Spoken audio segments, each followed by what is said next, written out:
The first time I was actually introduced to Victor Cruz was actually today. I had an opportunity to take a look at some of his footage and see what he would do in the end zone after he scored a touchdown. And it's actually very much classic salsa.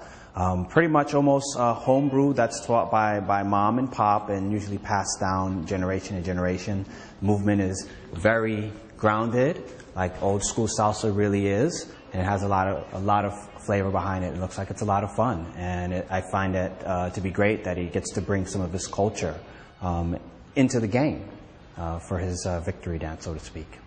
All the different forms of salsa have some type of weight shift, some type of forward break, some type of forward movement, or some type of back check or back movement. Sometimes they'll do a little bit to the corners, and sometimes they'll do a little bit to the side. But all of these steps are pretty much a step and a push back off the ball of the foot, step and a push back, or pushing forward, or pushing forward. So the steps that you see him are pretty much forward and back, just like this. A lot of structured salsa will have a forward step, and then a back step, then a forward step, and a back step.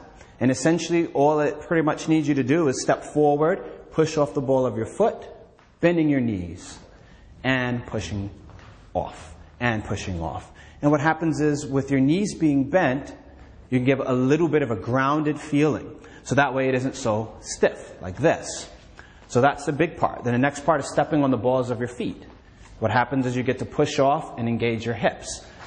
Then, as it starts to move up, then you start rolling the shoulders a little bit. And so what you have is one big piece. Whether you're dancing on the 1, which is 1, 2, 3, and 1, 2, 3, or dancing on the 2, which means taking 2 steps.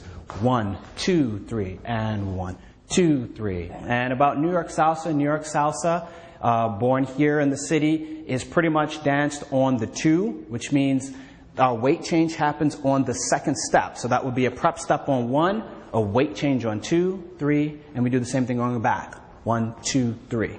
1, 2, 3, and 1, 2, 3. The last thing is the hands, they like to stay up. They like to stay above the waistline.